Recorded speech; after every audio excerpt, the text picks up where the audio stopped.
Welcome back, everyone. First, a quick housekeeping piece. I want to acknowledge that alternate Brian Kessler is coming to the table for Programmatic Accrediting Agency, so thank you for that. And without further ado, I see one card, so Magnus, I'll move to you. But Jeff, would you like to tee up where you want to get started this afternoon before I go to Magnus?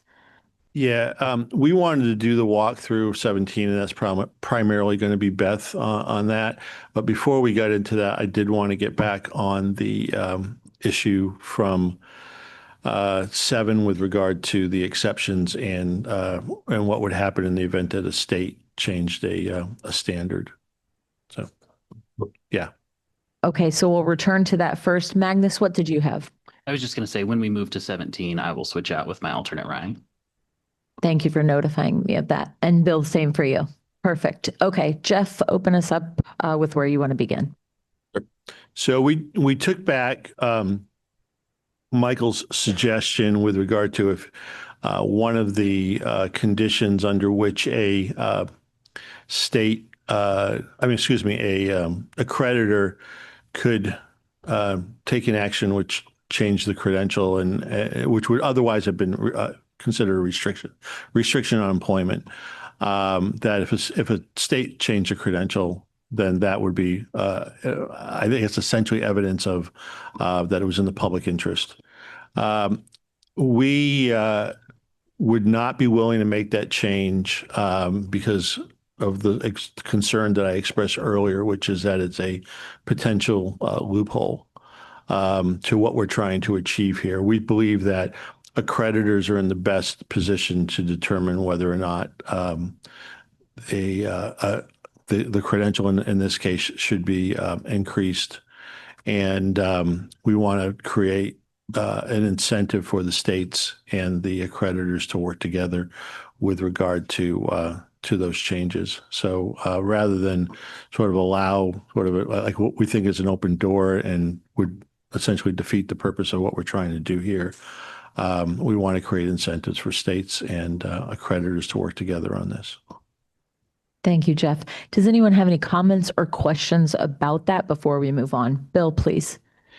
The only thing I'll say about that is sometimes these kinds of actions happen in state by legislatures.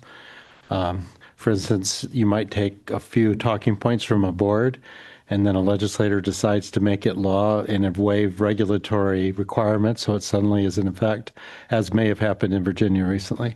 And so legislators are very hard to bring into this circle if they just decide to create one. Yeah, we are aware, and we discussed and considered that scenario, and we believe that the position that we're taking creates incentives and perhaps maybe even disincentives for folks to try to get around this set of requirements by going directly to the legislature. Thank you, Bill. Thank you, Jeff. Jennifer, please. I mean, I'd love to think that you were right about what would happen next in terms of the licensure boards, but and maybe I'm just Debbie Downer. I'm just concerned like what happens in the meantime because just sitting on Nasiki, well, it won't even be Nasiki because it'll be this whichever secretary, I guess, decides, at the time whether they're sympathetic or not, right? So what you're saying is this will be left to an agency. So an agency can proceed because this is so did you take the change on the notice piece? Remember when so at the start, I had a friendly suggestion that it's a provide notice with clear and convincing evidence so that it's clear. Yes. Yeah. Okay. So agency can move forward, like make the change, right? So let's just say that they go to a doctoral degree, right? They have to because there are 10 states that now require. The most ridiculous one, which I'll use as an example, is there is a state which will remain nameless that requires doctoral degrees for school principals, which I've always thought was absolutely absurd. Okay. But let's say 9 other states decide that school principals have to have doctoral degrees, right? And so finally, the teaching accreditor says, crap, like I'm going to have to go to a doctoral, like I'm going to have to allow for doctoral and review doctoral programs. You find out, you Secretary Jeff, find out, or they, get notified, it will be up to you to decide whether that's clear and convincing or not. Is that what you're saying? The issue that was before us was whether or not the mere change in the state requirement was evidence on its face that there was a public, that the test here Right. was in the public interest. What we're saying is we prefer that regardless of what the state did on that situation, they still have to go through the test that just by passing something doesn't give you a loophole to not go through that test. So they could, so That's what I'm saying. Yeah. So we'll come back to so at some point, the secretary might be deciding whether the fact that 10 states changed its licensure. again, the situation, well, we would expect if the accreditor in its view, if what it would normally do, were to go through that process, we don't have a problem with that. What we have a problem with is an accreditor automatically assuming, by basis of the fact that somebody went around and got a state legislator to change the law on this, that the credential increase was, could be approved, and that met the test. We want the situation for the accreditor to go through the test, and we think in this case, this creates more incentives for whether it be a legislature, for the states and the accreditors to work together on this, than if we had just basically said, well, if the state passes it, all bets are off. You don't have to go through this whole analysis. Jennifer, do you have any follow-up briefly before I move on? Okay, thank you. Michael, please, you have the floor. Thank you for that explanation. I might suggest then on 7, Romanet 2, A and B could really maybe be collapsed into one thing, because I don't know that I intuitively understand the difference between increased credentialing standards and increasing the level of required education. I think that those mean the same thing, but I don't. If they mean something different, then I think we should say what a credential. So it might really just be that for the purpose of the subsection restricting access to employment includes taking steps to increase, minimum levels of credentials or education or training, required for entry into a field, into a profession or field. Yeah, profession is good. Something I think it may be redundant in the words that are there, and I think what you're really just trying to get to is credential inflation.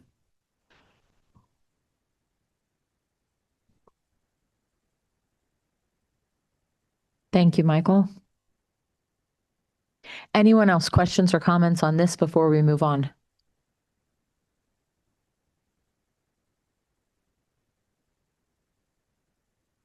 Okay. With that, I believe we are ready to move on to the next section. Are we ready to do some exchanges with our alternates? Okay, so I'm going to bring Ryan, the alternate for students and student loan borrowers, to the table. And then we're going to bring back primary David Eubanks to the table for private nonprofit institutions. Thank you all.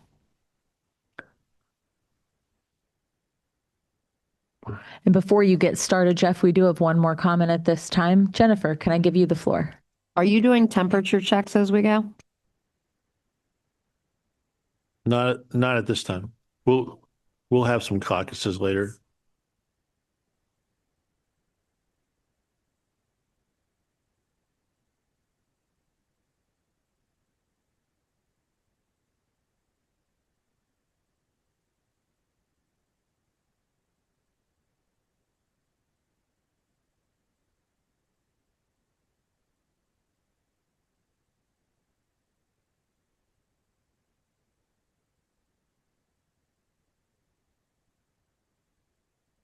Okay, we've done our transitions with our folks at the table. Jeff, I'll turn it over to you.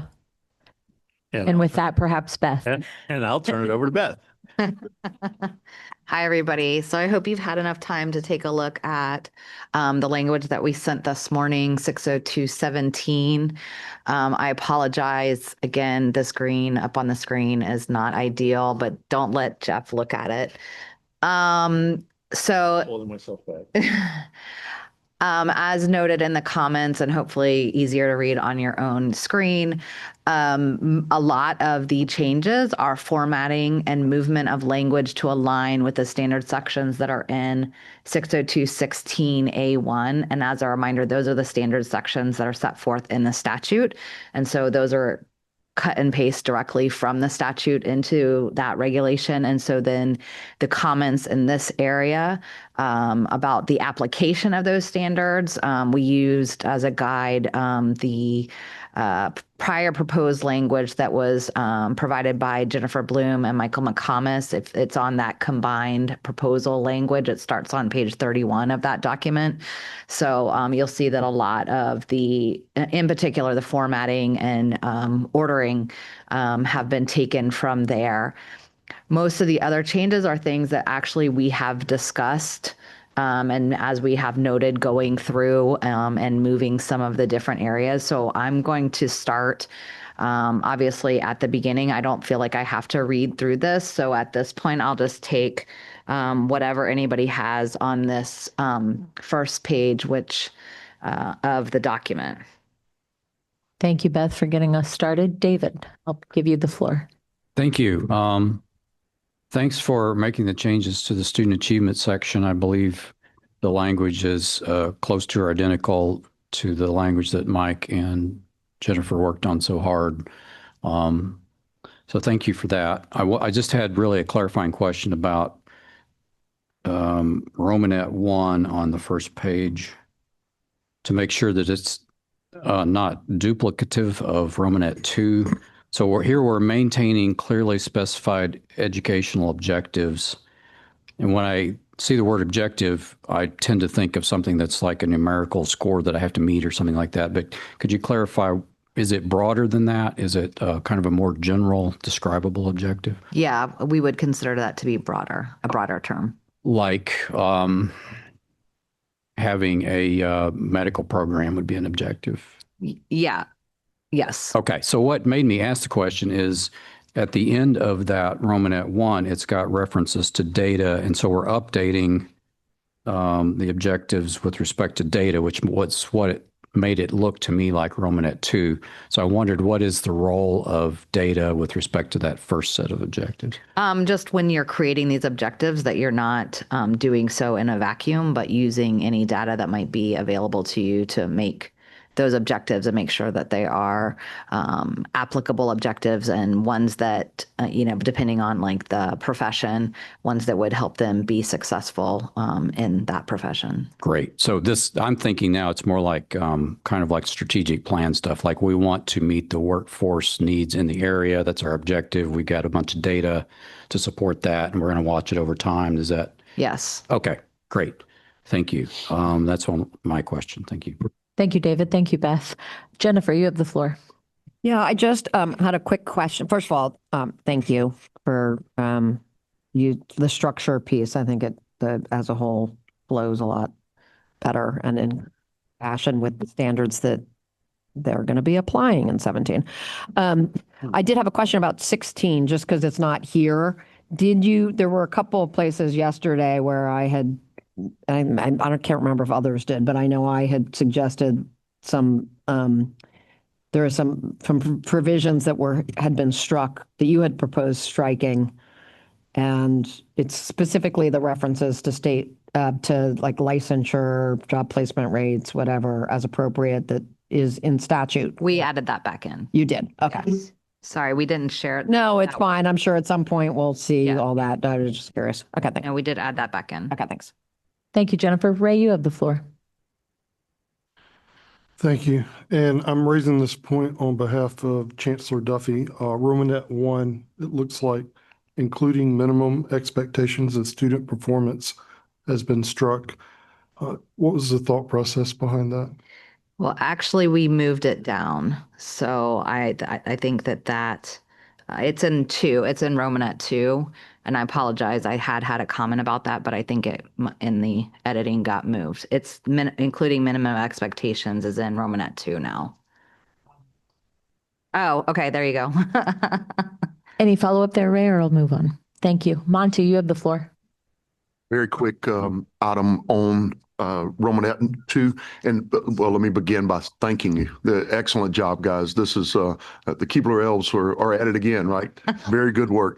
I would just point out at the end of that sentence, there are a couple of green and blue pieces there. It says by assessing its.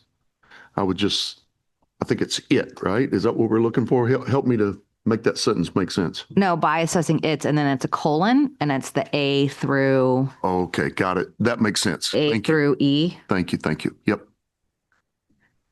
Thank you, Monty. Thank you, Beth. Jennifer, please. Actually, I had a comment on this too, and I think I'm the one who put in, or at least in the proposal, we had the its. I think it could live without the its. By assessing, yeah, you're probably right. Because by assessing state, like I think you lifted from what I had proposed. So, but I think it's better without it. I sat here and looked at it over lunch too, going, I don't think we need that it's. Done. Huh. Unless anybody has a great concern about that. Okay. We're not opening that up, Beth. We're striking and moving on. I see no other questions or comments on this page, Beth, so I'm going to turn it back over to you. That's fine. We've moved to page, oops, I'm sorry. Oops. Right at the last minute. Michael Shires, please. This is kind of micro, but Romanet 1, there's like 3 consecutive ands that seem to be linking different pieces of different ideas in some ways. And I was just wondering if some commas might be inserted in there somewhere to create structure. It just reads really awkwardly. It feels like authorship by committee. I'm shocked. Yeah.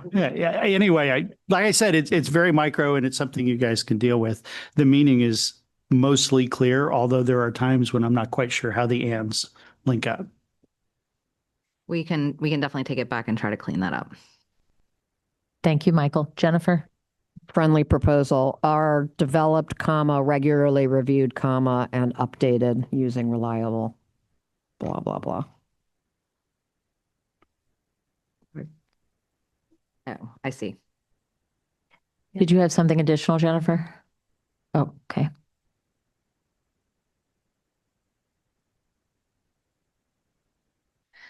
If everybody's done, we can move to the second page, if anybody has anything there.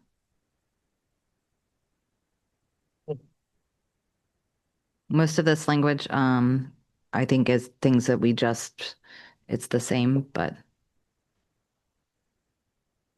Jennifer, please.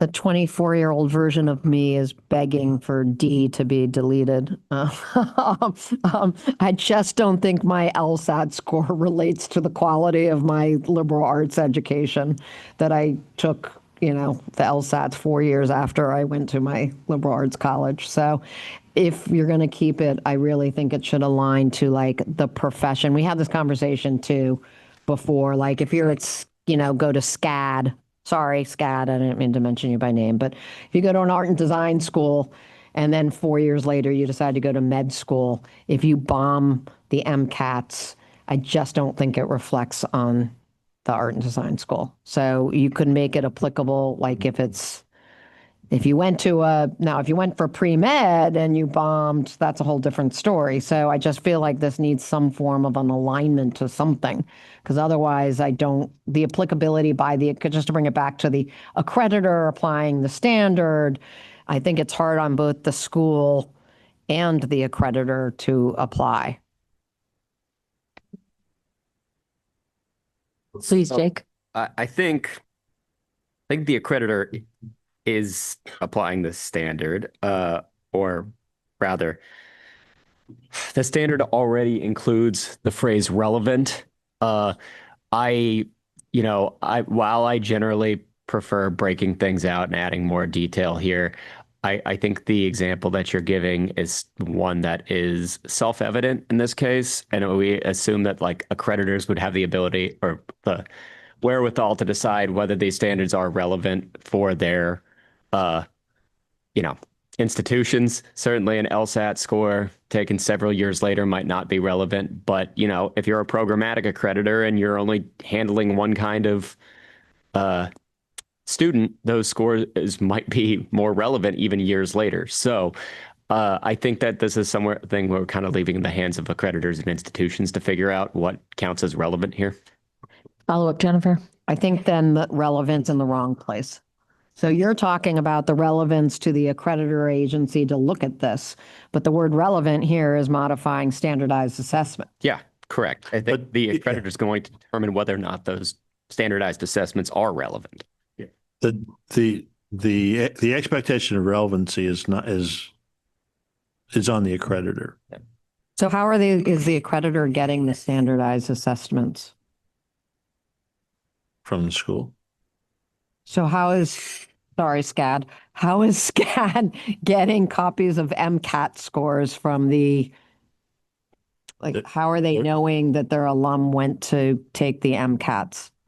They're not, because the scores are taken for admission to a higher level degree. So they're not necessarily going to be. But in some cases, the institution the student went to will know what the score is. So thinking about, like, for example, STEPS exams for medical schools, which I grant you are a little bit of a different thing, like those scores are directly reported to the institution. So some standardized assessments are going to be reported right to the institution. Let's use a more realistic example because, although science and arts go together. But let's use one like that's a real, happens a lot. A lot of people go take the, I forget what it's called, but whatever you take, the GRE, thank you, for business school. Is that the GMAT. I was thinking of the GMATs. So a lot of people go to business school, right? A lot of people go to business school. And a lot of people who go to business school, again, are going from a liberal arts college.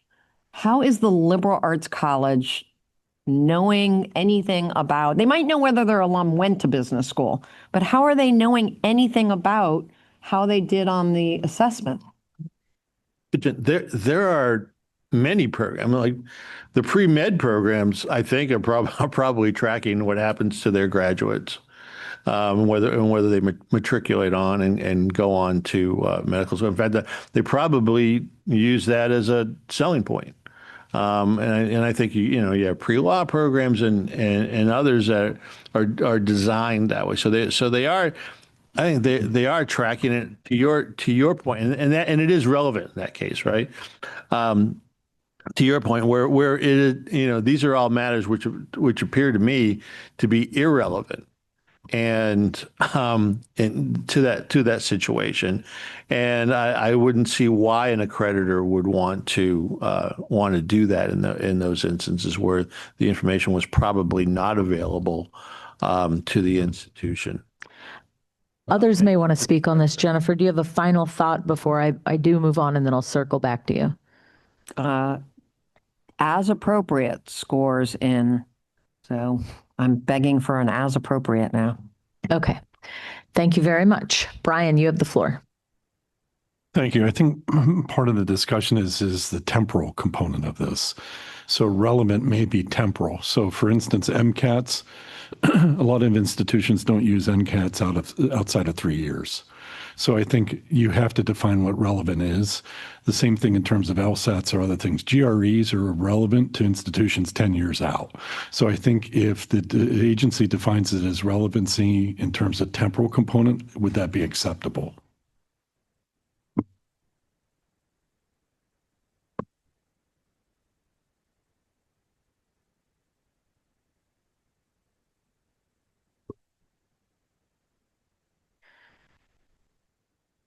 I don't see anything in the language as it's written that would not allow an institution to determine. Again, we're trying to push towards information. If the information is available and the information is relevant, we want the information to be used in this instance. So we're not trying to create new standards, not trying to create standards that are meaningless here.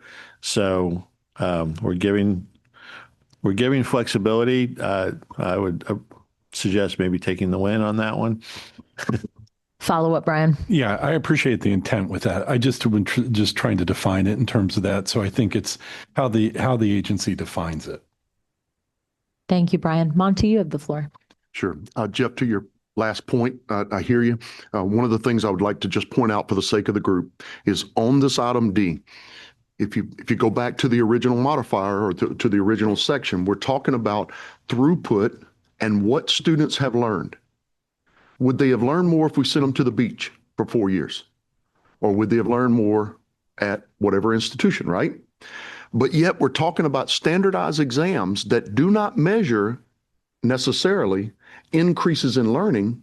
It simply measures your propensity to enroll in the next level degree program.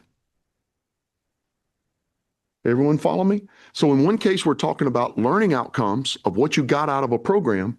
And in the other, we're talking about your ability, maybe even natural ability, to get into and through a program. Those are two really very different kinds of issues. And I would just make sure everybody around the table understands that. I could have maybe gone to law school without the degree, right? To the point that was made earlier on the LSAT. So these exams, while they may predict success in a program, are not necessarily reflective of what was learned in a given program. That's the point. Yeah, and I think that's not what we're getting, because program retention doesn't measure what you learn in a program either. It just means you survived. They're all different measures. They all give you a picture of the performance overall. But I don't think any one of them in and of itself is the test that you would use as a bottom line, for example. Thank you. Jeff, any follow-up, Monty, before I move on? Okay, thank you, Monty. Siri, you have the floor. Okay, only briefly that a really good pre-law or pre-medicine program already voluntarily tracks this. That's it.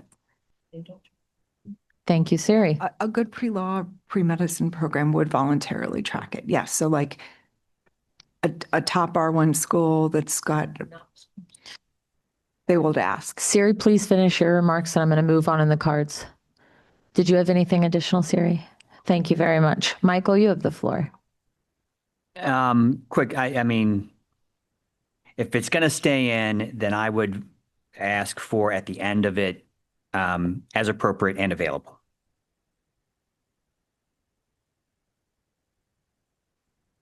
Okay. Yep.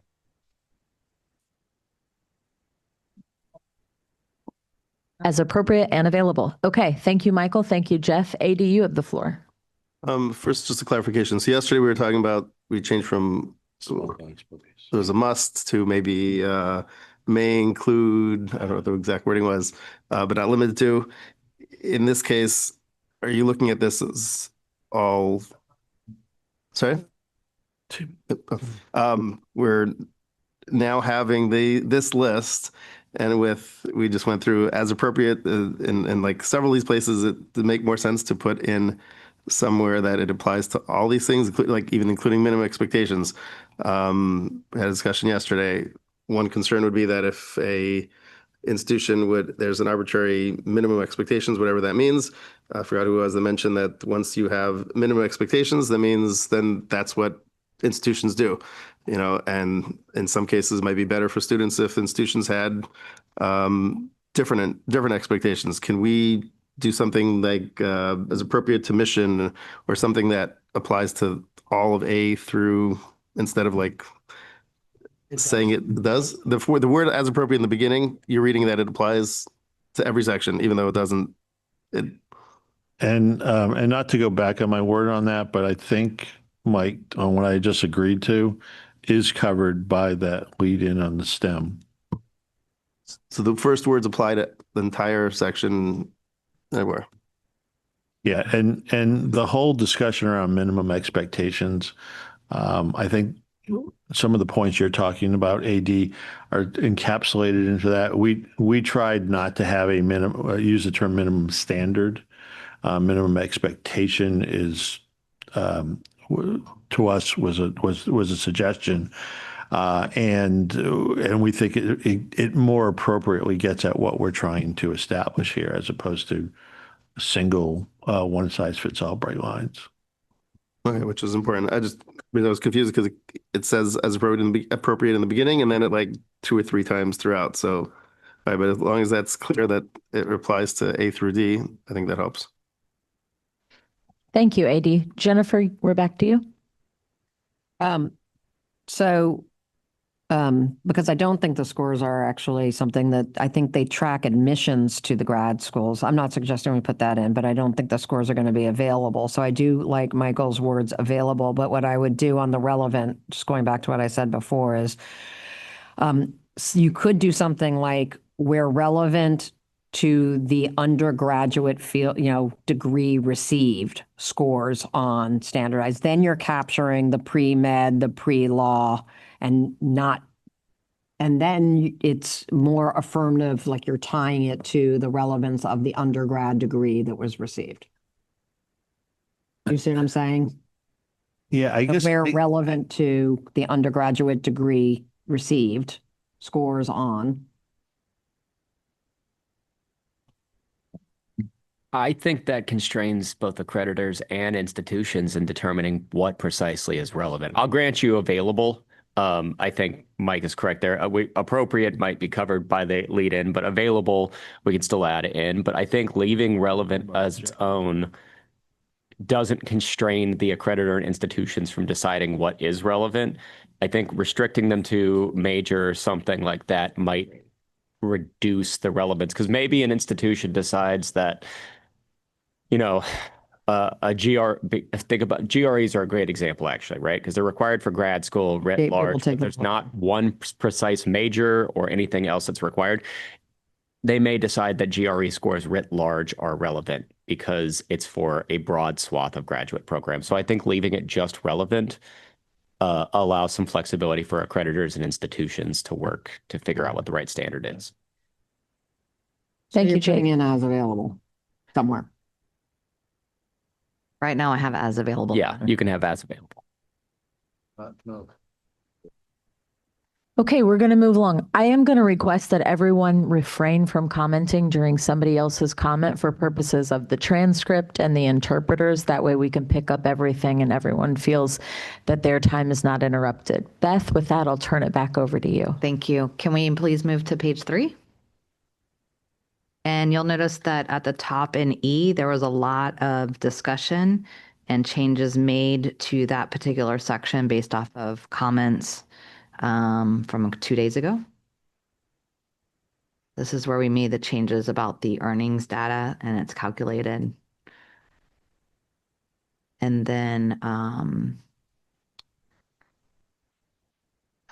we had already struck 3, but then 2 was added in as this is again formatting to then say this whole section is applicable to the standards in 602.16A1 Romanet 3, which is faculty. And so then we have moved things around. So these were moved up from below. And you'll notice some of the changes we have. Those are Romanet I through 1 through, and it goes to page, all the way through to page 6 and Romanet 6. So if we can keep it to that section, please. Thank you, Beth. Jennifer, please get us started. I actually just want to go back up to the E section. So we had proposed, and I just want to understand, first of all, thank you, because I think this language is good for those who, so 34 CFR 668 is going to be the metric, right? Is going to be your department's metric, right? Yeah, okay. So that language looks good. I did have one question though. We had proposed striking educational and economic returns. And I think part of the reason we struck it is, and maybe I just am not recalling, but what is an educational return? Go ahead. I think an educational return, it's a term that I think you could use to quantify in different ways. It could be outcomes in terms of performance on test, I think, actually does play into this, but it's broadly things like if a program is designed to get kids into grad school, if they get into grad school, I think that's an educational return. Granted, you could assign it or ascribe an economic value to that too, but I think it's just cleaner to call it educational because it's somewhat hard to define some of these things in dollars and cents terms. Any follow-up there, Jennifer, before I move on? I mean, one might argue that you could delete D then, but I'll just leave it at that. Thank you. Michael Shires, you have the floor. Thank you. I guess my understanding is that 34 CFR 668 requires this for all programs, right? So I guess structurally, I'm looking at this and like A through D are optional and subject to discretion by the accreditor. But E really doesn't have any discretion. And I'm just wondering, being on a list of things that may include this, I don't know if that changes the nature of the other piece of this or how those interact. I don't think it does because it's not subjecting them to a mandatory requirement. It's just saying the data that's calculated under said mandatory requirement is used within this component. So it's stating that they'll rely on that data while considering this, but it's not adding any new requirements. But could an accreditor not use this under this requirement? Yes, because there's an or. Yeah. They can use either that data, the enhanced unemployment insurance wage records, which Chancellor Duffy had brought up yesterday, or other reliable earnings data available to the agency. So I guess going back to the intent behind the other section, then where everybody is supposed to use this it seems inconsistent to make it discretionary here. No, because they're different things. One of them is us determining institutional eligibility for Title IV. The other is the accreditor measuring the outcomes of the institution and establishing their own standards, which they may choose to do in a slightly different way than us. We're the floor. The accreditor is establishing standards that could be in excess of those. So, and they may not want to look at it in precisely the way that we do. So they may choose to use other data for that. Thank you. Thank you, Michael. David, you have the floor. Thank you. So I'm on Romanet 2. Are we down to that? We can be. It's fine. Yes. So first of all, thank you for the win. And I have a minor note from one of my constituents for Romanet 4, where we're maintaining sufficient flexibility to respond to material changes. The request was, can we modify that to be enduring or persistent to indicate that the material changes have persisted over a period of time, unlike, say, the COVID disaster that was hopefully a one-off. So how would you want that to read? I'm sorry. Just to put persistent in front of material would be one way to do it. Okay. I don't think we would have a problem with that. Thank you, David. Thank you, Beth. Ryan, you have the floor. Thank you. Yeah, I just want to say I really like E, and I'm jumping kind of back up, but educational and economic returns aligned to the program's credential level, length, and occupational context relative to the total cost of attendance. So I really like that we're getting at a return on investment here, because I think we've talked about the loan caps and this increasing, students are taking on a lot of risk. And so I think it's really great to evaluate what is the return on that risk. So I just wanted to call that out and commend the department on that language. Thank you for that. I did have a comment on going down under, so number 2, when applying its standards according to 602.16 on faculty. So this is regarding faculty, evaluates whether an institution, and then Romanet 5, in the case of public institutions, fulfills obligations under the First Amendment to the Constitution of the United States, and similarly, any private institutions. So I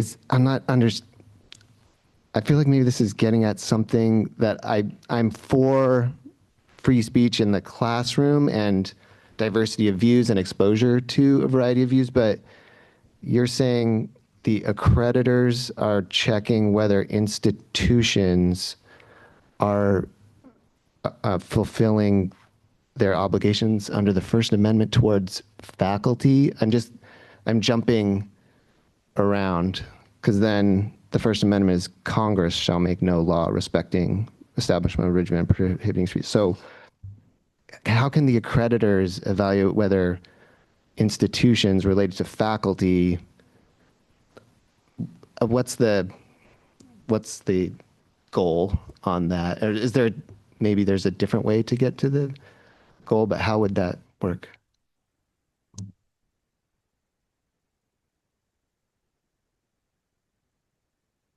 Give us 1 second.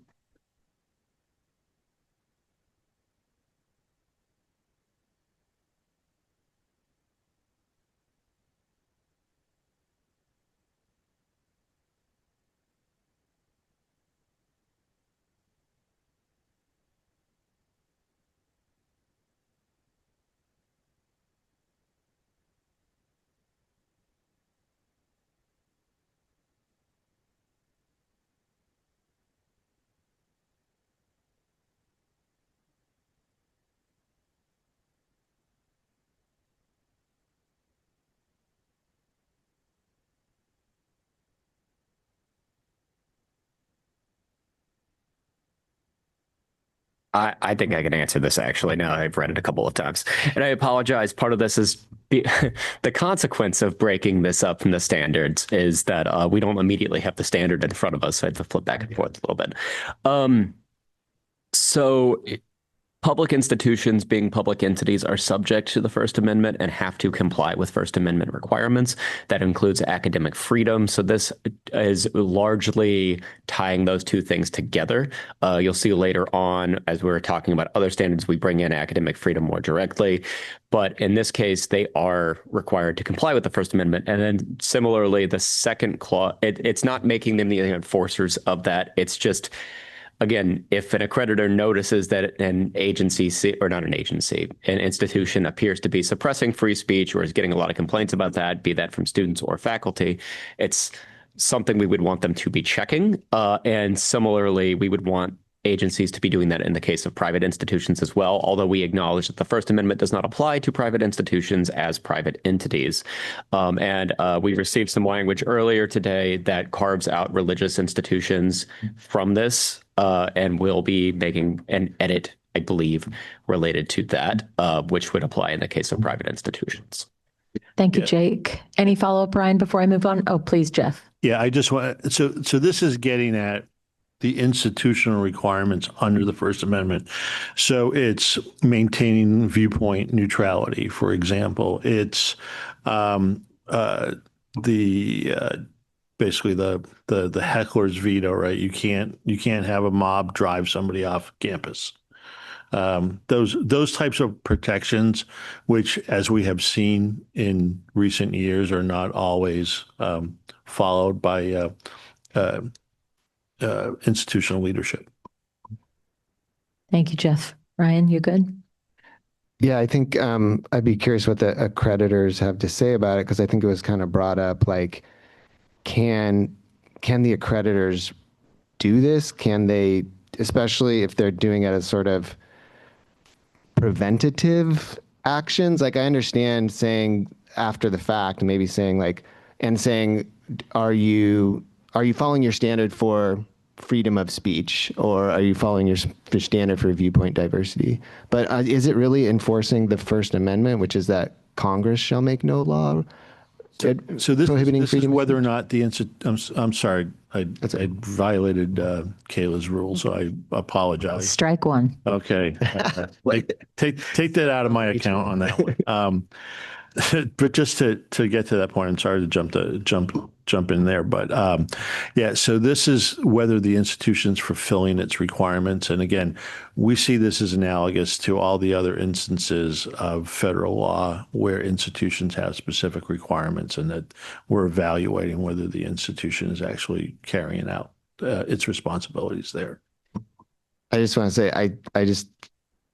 I'm on a just basic reading, I think it's it would work better if it wasn't saying they have to fulfill their obligations under the First Amendment. I think that it'd be better to say it differently. But I also wonder, can the accreditors, do the accreditors have the capacity to do it? I think to your point about it being a check later on, while this is written in the present tense, certainly an accreditor could step in and take negative action against an institution that's, they can see as plainly acting against free speech or something, but this also works retroactively. If an institution has done something and it's, happened at this time, it stands to reason that an accreditor, when evaluating that institution, would take it into account. This, again, doesn't make them the enforcer of law. It doesn't make them, act with the force of, a court by any means, but it does. I think First Amendment is often used broadly and colloquially to refer to any, free speech, freedom of expression rights. And I think in public institutions are obligated to uphold those in general. So I don't think its use here is inappropriate, even though you are correct about the precise wording of the First Amendment itself. I think it is appropriate here, and I don't think it really is putting the accreditor in the position of a court or any law enforcement agency. Thank you, Jeff. Thank you, Jake. Thank you, Ryan. Michael, you have the floor. So I'll just go back to E quickly. Such returns shall be determined, and we had suggested assessed, and I'm going to just make a plug for assessed again, mainly because the stem of this is evaluates. It is not determinative. And so we are to be evaluating whether an institution or program does certain kinds of things, not necessarily making determinations. So that was the purpose, our purpose for having assessed. And so I would advocate that that term be used in lieu of determined. With regard, I have a little time? With regard to what Ryan just brought up, you can see throughout this, it's, we are evaluating whether the institution maintains a sufficient number of maintains policies, maintains protections. And so I would, if we're going to keep Romanet 5 in the way that it is, then it is maintains policies consistent with protections afforded under the First Amendment, as opposed to fulfills their obligations, because I think Ryan makes an excellent point that just the construction of this, again, makes it on its face look and feel like the accreditor is to evaluate whether they are fulfilling those obligations, as opposed to maintaining policies, which is pretty much thematically how everything else is described throughout this section. And so I would, again, advocate that in the case of public institutions, maintains policies to fulfill or to meet or to ensure protections under the First Amendment to the Constitution. Yeah, thank you. Mike, looking back to Romanet 3 above, where we say maintains academic freedom protections that are clearly, if we kept it consistent with that, would that meet what you're looking for? Thank you, Jeff. Thank you, Michael. Monty, you have the floor. Thank you, Kayla. Let me go to section 2.1, and I want to begin by hearkening back to our first week together, when I think I specifically called out the difference between instructional quality and student learning outcomes. Instructional quality is what we're talking about measuring here, but what we haven't referenced is the student learning outcomes. I understand not everyone necessarily agrees with that concept. I want to call out and thank David again for his great work on the student outcomes section. My hope is that when the next group is together to look at accreditation, that we can have a real discussion about transparency in student learning, not simply in instructional quality. I'll stop there. Jeff?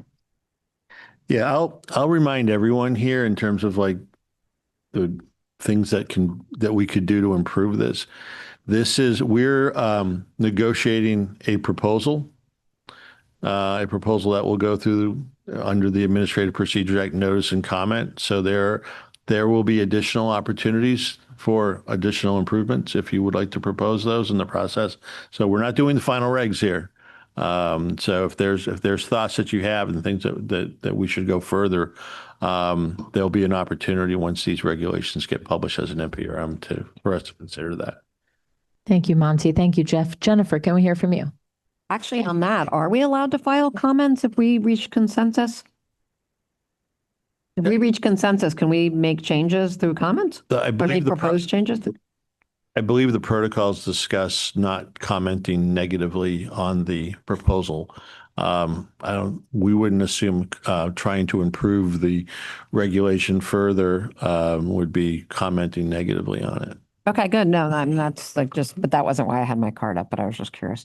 So Michael and I have been spending too much time together because my card was up because I was going to say we should just continue to use the verb maintains. I would like, in that process of saying maintains, I would like to have the fulfills their obligations not included.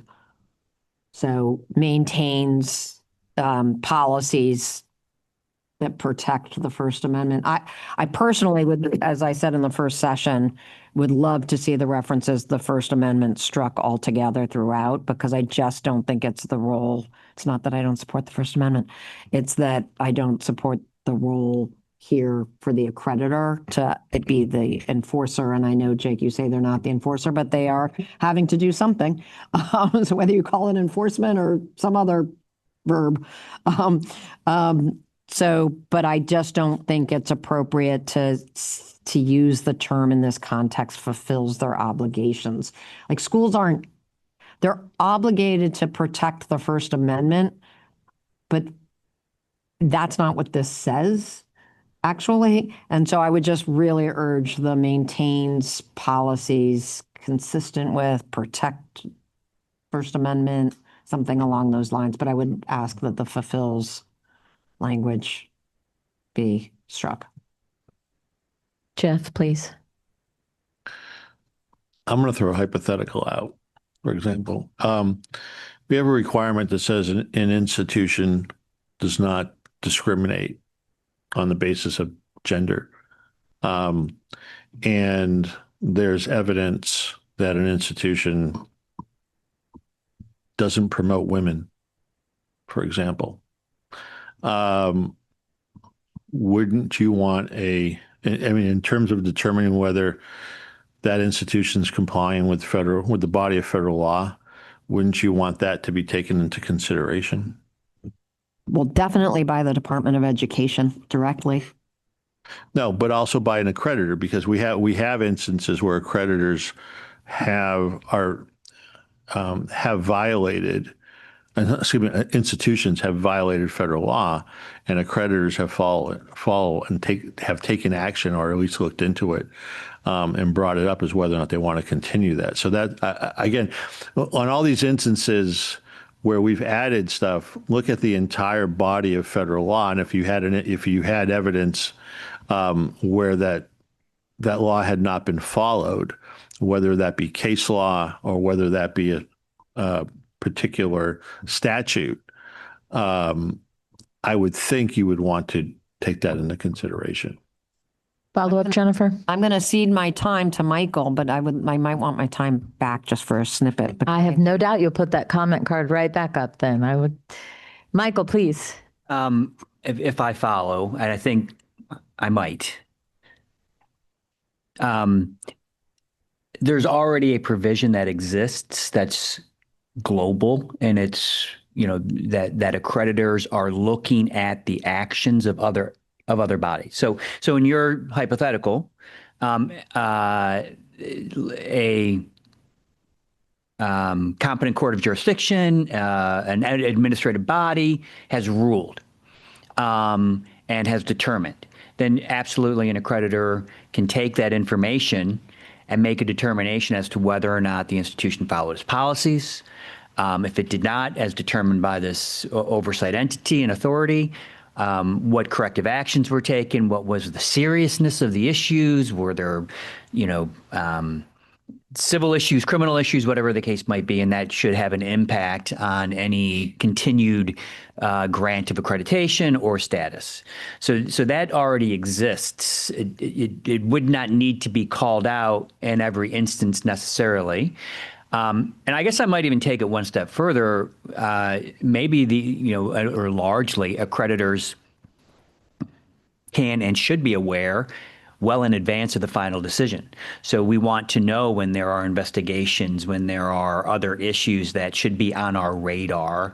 And so that's part of the whole triad communication issues that we've been talking about through here as well, so that our antenna are up as well, that this is not something that's going to catch us by surprise, that is maybe a finding of non-compliance with a First Amendment issue or civil rights issue triggers a much larger review about institutional governance, which is, I think, what you're trying to think about here as well, which is all appropriate. I just think it's already captured in consideration of other actions. And maybe it's important to call it out here for some reason, but I don't think that an accreditor would say, well, it doesn't explicitly say First Amendment, and so we didn't have to ever look at that. I think that would be an inappropriate response by an accreditor.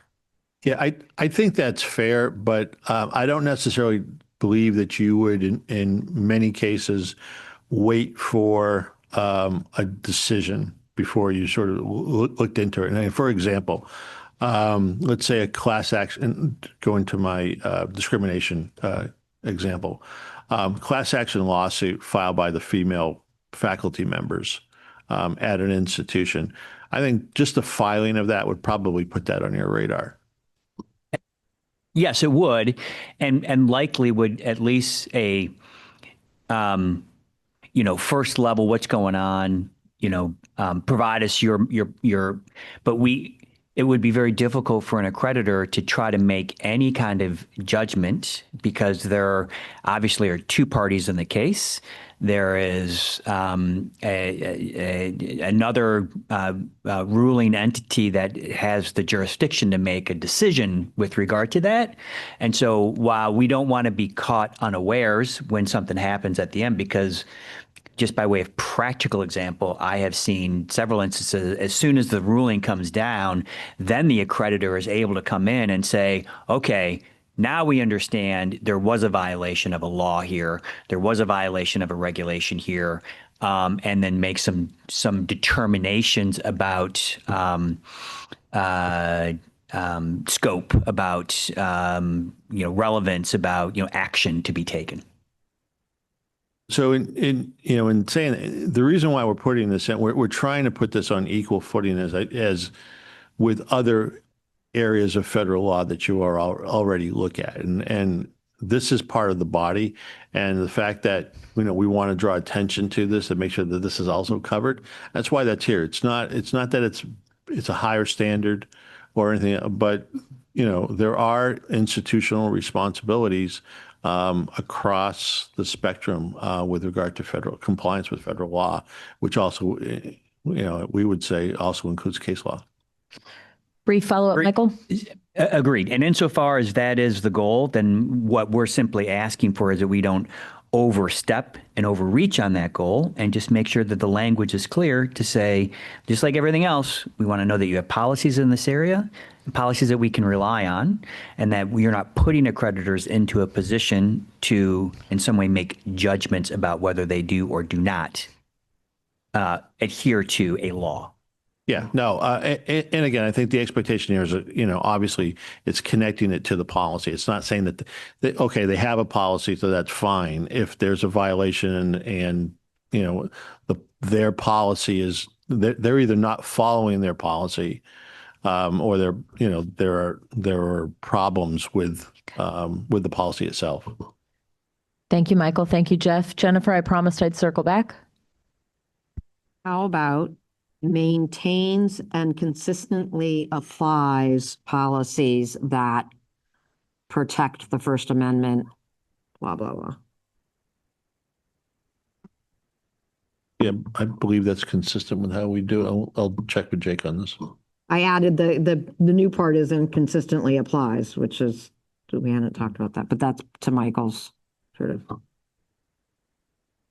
So we're not saying, by the way, just to be clear, just to make sure that we're not saying they have to have a policy on the First Amendment. It's that all of their whatever their policies are, that they're protective of the First Amendment. Because that's the other thing is schools don't have policies that are specific, like they don't name the First Amendment. They might have one on free speech. They might have one on freedom of religion. They might have like 20 different, they might have civil rights related.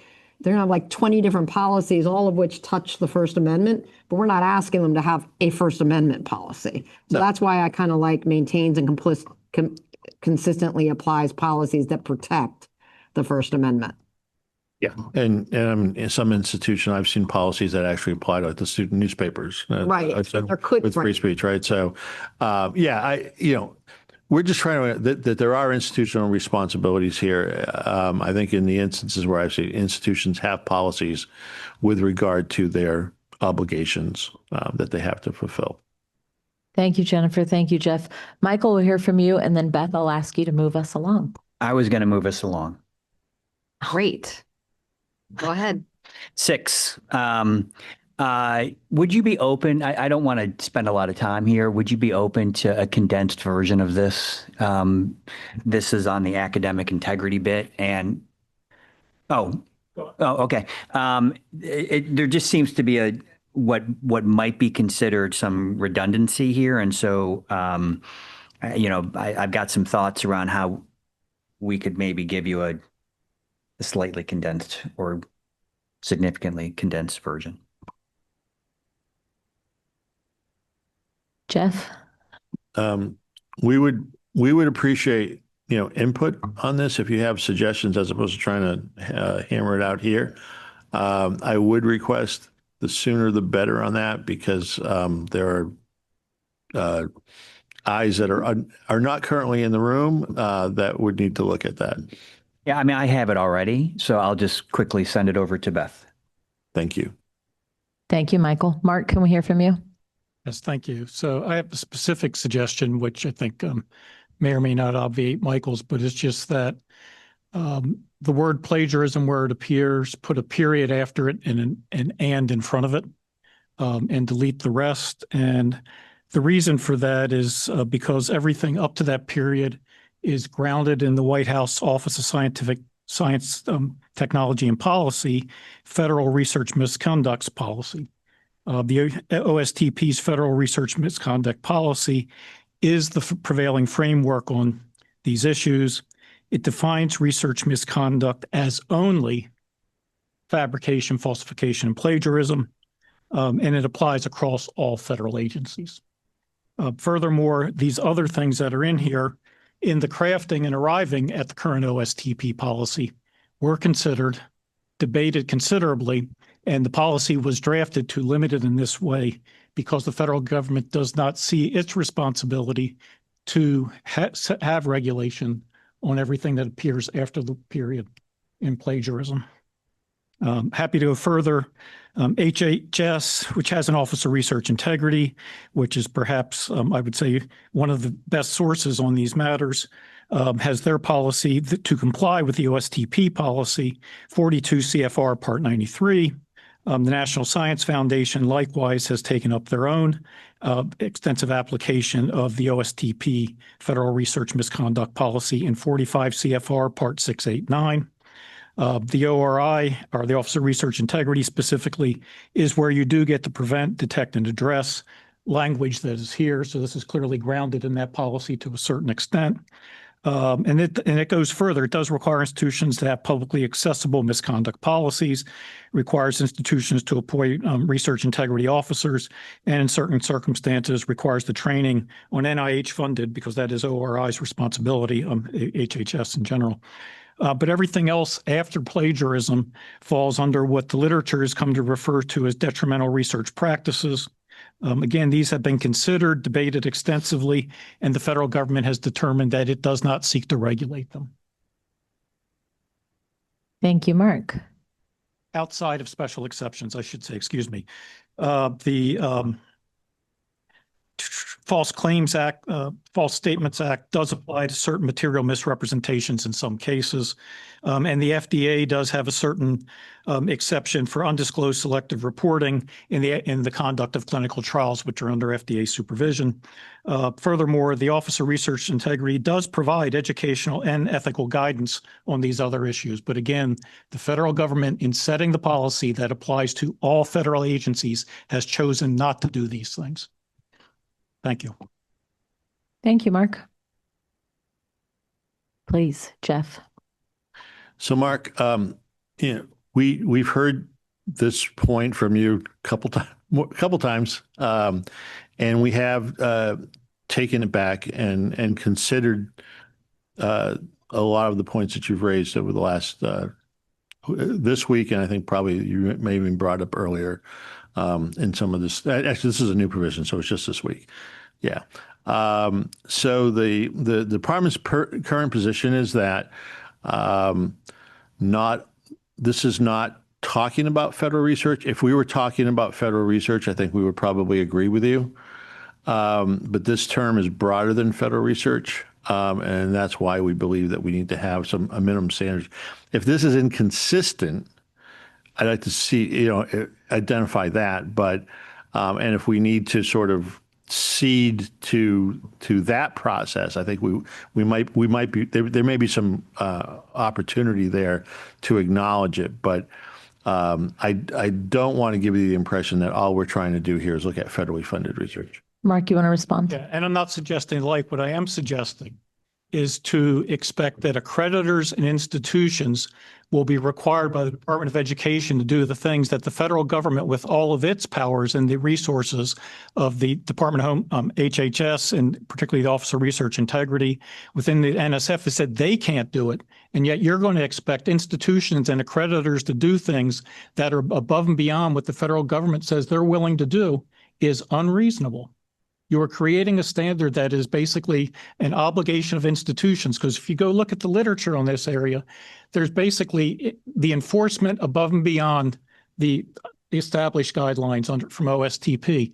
The reason they're not in there is because they basically say many of these come down to reasonable differences of opinion. These are not enforceable areas. They're not to be regulated.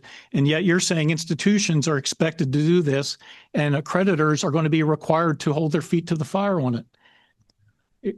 Government says it can't do it. How do you expect us to do it? That's the question. Thank you, Mark. Jeff? I don't believe the position that the federal government says they can't do it. Again, I don't see an inconsistency between requirements on federally funded research and this. I don't think that they're mutually exclusive. They're probably complementary, but we believe that in terms of determining quality of faculty, that having policies with regard to the integrity of research, which is, in our view, part of the faculty function, are important. And again, we're not trying to replace it. We're not trying to conflict with what's out there in different realms. However, we do think that it's an important part of the accreditation process, because you can't ignore it and just say it doesn't and pretend like it doesn't exist, or pretend that it's covered under a set of standards that apply to a subset of the research that gets done. Any final thought, Mark, before I move on? Yeah, I think I'm saying we're fine with the policy, but that you are so prescriptive in this language that I think you are going beyond being reasonable. Thank you. Siri, you have the floor. I'm sympathetic to this, but I will point out that all this private foundations, et cetera, is outside the ORI. And in some areas, like in a business school, 99% of the money that I use for research is privately funded and outside the ORI. Jennifer, you have the floor next. The issue, I think, is you're creating, and just, maybe I'm echoing Mark, but the issue here is that if a good chunk of institutions because a lot of institutions, even if they're not as we've established, even if they're not R1, do receive at some point or another for a small grant, whatever, federal dollars for research. I mean, even small liberal arts colleges. And so if they're having to comply with an entirely separate set of federal regulations on this and policies on this, I don't understand why the Department of Education would go sideways with a White House office. Why not just reference the OSTP policy and say that let me say that my second issue with this is you're putting the accreditor. Yes, accreditors look at academic quality, but this is really beyond where they would normally go. And so couldn't we just cross-reference that, again, that the accreditor's checking to be sure that the institution complies with or has some mechanism for following OSTP rules or something like that? I would say, and to try to close this out, because I think we have beaten this horse enough, and I think we have enough input on what your views are, but I would say that when an accreditor has a policy on that, they could reference compliance with the federal requirements that are out there. There's nothing here that would preclude that. Again, we don't want to signal that in and of itself gets the accreditor out of having to have a policy that covers, as Siri points out, research that may not be federally funded. But I think it's completely consistent with this language for an accreditor to acknowledge the other standards that exist out there and that their standards don't need to duplicate it. Thank you, Jeff. David, you have the floor. Thank you. This was just a simple word insertion, if you'd been amenable to it, where we say institutions establish and enforce practices to prevent. Could we say intended to prevent, since it's quite difficult to actually prevent? Thank you, David. Michael Shires, you have the floor. Thank you. This is an integral part of the integrity of the higher education enterprise, obviously. And academic fraud is a huge issue that affects students and taxpayers and everybody else who participates in the system, misrepresenting the quality of institutions and the resources that they have and the work that they're doing. And so I think there's a huge public interest in being clear on these issues. A possible compromise solution maybe would be to accept the period after plagiarism and then make the remaining part accreditors may also incorporate these things as part of their considerations. But I think it's important to have a statement on research integrity because it's so closely linked to the other aspects of the institution. And Michael's raising his card. I think this spreads just beyond R1 research universities. This goes all the way down to vocational institutions and the kind of work that they do to advance their work. So I think it's an important area for us to pay attention to. Thank you, Michael. Mark, I'm back to you. Yeah, so I'm not disagreeing with having a policy for all the institutions. What I'm saying is put the period at plagiarism, because all the stuff that comes over afterwards is way too prescriptive and gets into a whole nother kettle of fish that neither not all institutions are capable for it, and accreditors certainly can't apply to it. So there could be illustrative language or suggested, but to actually say that to make it that the way this is written, they are obligated to check all those things, which is just not realistic to have an expectation that even the R1s are not a standard, even though the R1s are held to. Very briefly, Michael. I don't know that it's unreasonable to ask accreditors to have a policy that asks their institutions to address these things and to respond to them. I think that's probably where we're differing in terms of, in the case of the federal government, they're actually regulating those contracts, and so they are assessing it. In this case, we're asking the institutions to assess it, and we're asking the accreditors to hold the institutions accountable to having processes that do assess it. Thank you, gentlemen. Michael McComas, you have the floor. So this is what I'll send over. It tries to capture this. And then that's all I'm going to say. Maintains policies regarding the integrity of scholarly activity and research and practices intended to prevent, detect, and address fabrication, material misrepresentation or falsification, plagiarism, and other forms of research misconduct, as well as mechanisms for timely investigation, corrective actions, and as appropriate public disclosure.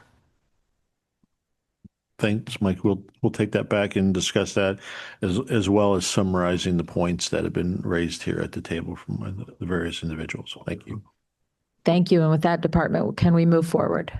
Yes. So after this section, you'll notice that there are a couple pages that we have moved language either forward or backwards, depending on what it was related to. And so we go to the language that is actually now number 3, and it says, when applying its standards according to, and it's 602.16a1, Romanet 4 and Romanet 6. And the language, and that's the lead-in has changed, but the 3 Romanets underneath that have not.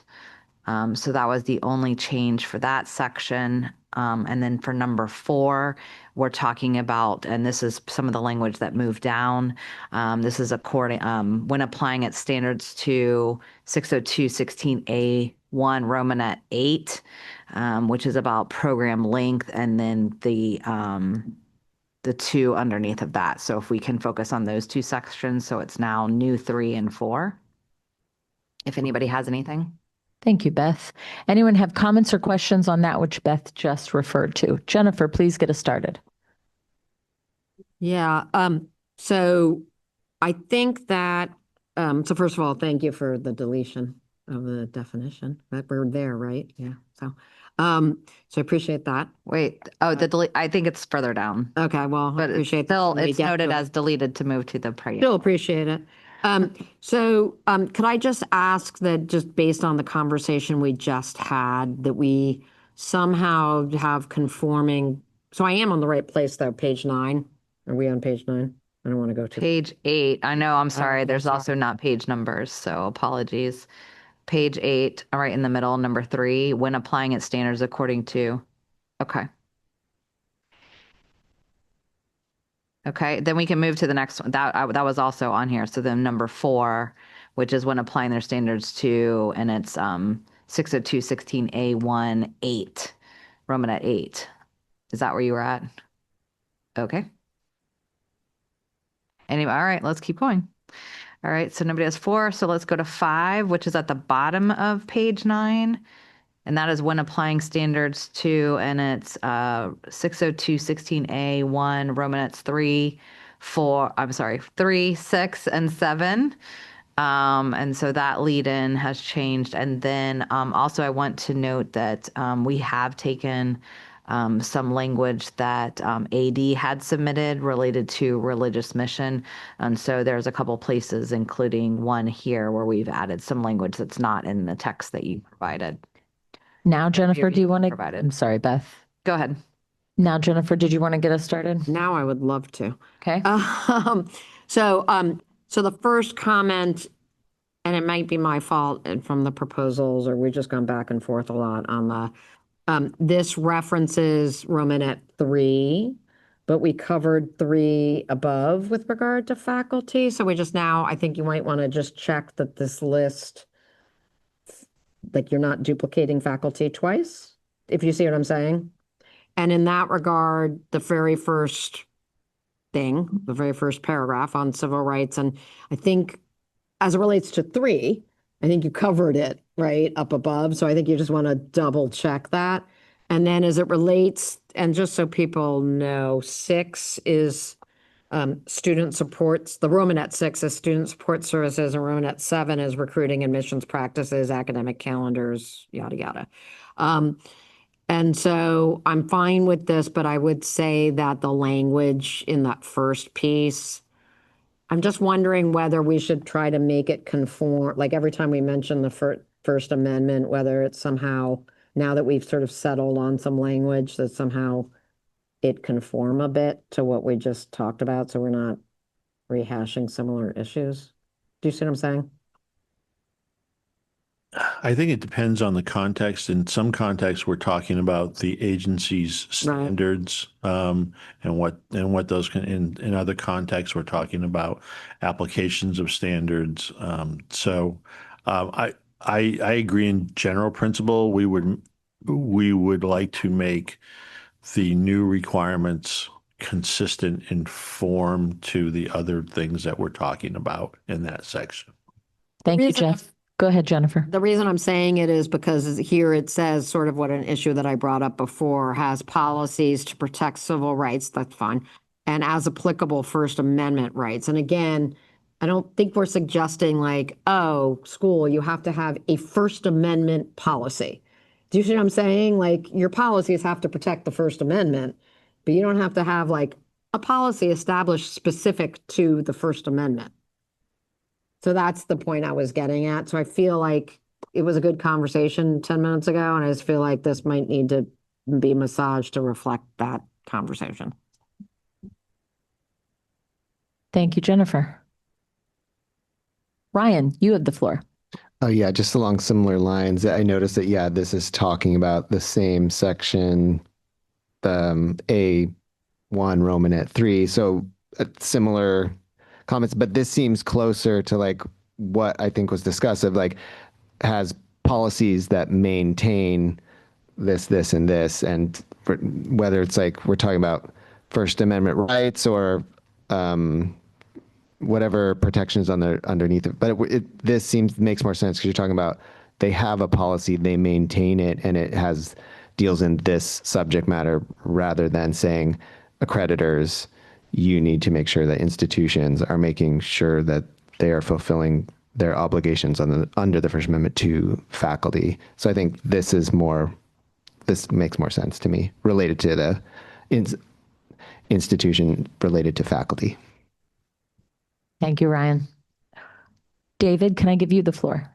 Yes, thank you. And I apologize. I wanted to rewind to 3 if do you want to finish your conversation, Jennifer? I can come back around. Okay. I had to look up the reference here. It's just a question about scope. So 3 says when applying standards to facilities and student support services, that's when we do the cost benefit analysis. So my question is, does the accrediting agency have the ability to determine at what scope of a project is it appropriate to do cost benefit analysis? Is there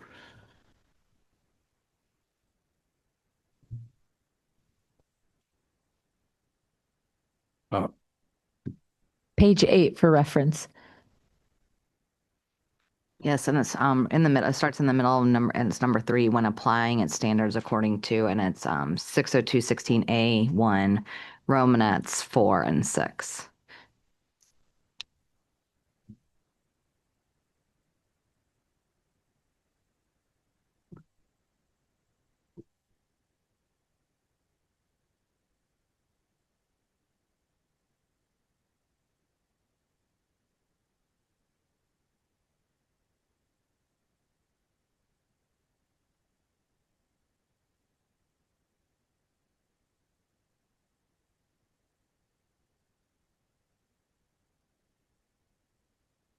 So if you recall the history of this was originally under student support services and facilities. And so the cost benefit analysis is really looking at, and it's similar to what we're looking at, and I think in terms of the cost benefit with regard to tuition, right? There's a measure that what's being offered is what's being paid for and what's being offered are in balance on the services. And so a similar analysis. So in the case of student support services, for example, and I know my friend Julie thinks that this supports sort of downsizing. We actually think that it's sort of the other way, that the funding levels are appropriate to what's needed at the student support services level, for example, and that the facilities we had the whole discussion about climbing walls, I think, in the first week. So you know where we're coming from there. So so the analysis is done in conjunction with the whole balancing that we're doing elsewhere in the regulations. If that gets at your question on cost benefit. It does help. Thank you. So I'm thinking in terms of like, what would the peer review look like? And one interpretation of that would be we should periodically take a look at all of our facilities, classrooms and so forth, do everything, do a cost benefit analysis like that. Another interpretation might be if we're anticipating adding or perhaps deleting an office or building a dorm or something like that, to do an analysis then. Is it up to the discretion of the accreditor to decide that level of resolution? I think that's where peer review sort of comes into play there in terms of what the standards are in the sector and in the enterprise overall. Like I said, and again, and going back to student support services, I think having peer reviewers who have been at other institutions, who have institutions themselves, there ought to be a general knowledge within that group of what an appropriate funding level is relative to the need. It should be fairly easy to spot to professionals in that field what an appropriate level of funding looks like, as opposed to having arbitrary numbers or standards or things like that out there. So that's one of the places where I think outside the outside expertise and the peer review can both be brought into play to try to right size that. Jake, do you want to speak on this as well? Yeah, and I think this section builds in a decent amount of deference to institutions themselves as well.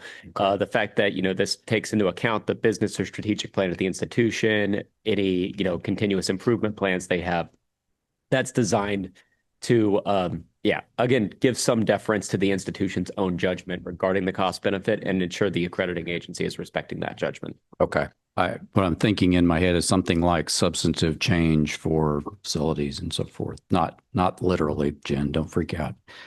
But something that's big enough to trigger it in the peer reviewer's mind. So thank you. I appreciate that. And not that we think these decisions are arbitrarily made at institutions. We know that, but there is an expectation of a degree of rigor and analysis of the balancing of interests and resources. Thank you, Jeff. Thank you, Jake. Thank you, David. Monty, you have the floor. Thank you, Kayla. Let me be really clear on the front end. I do not want to reopen the can of intellectual diversity, but I do need to ask the question just so I understand, where is intellectual diversity within the document now? And are we speaking to it or are we not? Can you kind of help us to figure out where we stand as a group right now? Yes, it is fully contained within the words academic freedom and First Amendment protections. So as we took out the long definition for it, those words now encompass those ideas, but are no longer fully defined in a lengthy definition. Okay. Jeff, do you want to add to that? Yeah. Actually, if I recall, there was a connection and there was a phrase that linked academic freedom with intellectual diversity, but we took out the long definition of academic freedom, as Jake pointed out. Thank you, Monty. Ray, you have the floor. Thank you. And then I am going to reopen this can because I wasn't at the table when it was discussed yesterday. When we began these proceedings last month, we began with the remarks from Undersecretary Kent. And one of the things he mentioned in his remarks was the state of higher education today. And one of the things he referenced was the Pew survey, which found 70% of the country thinks higher ed is on the wrong track, and only 30% think it's on the right track. The Gallup surveys have revealed the number one reason why Americans have lost confidence in higher ed is their belief that political indoctrination is going on in the classrooms. Yesterday, I quoted two studies looking at 30 years worth of publications over 367 academic journals that found 90% of the publications lean left. I quoted a different study that looked at millions of syllabi in terms of classroom instruction and found that 90% of those syllabi that were examined had no intellectual diversity.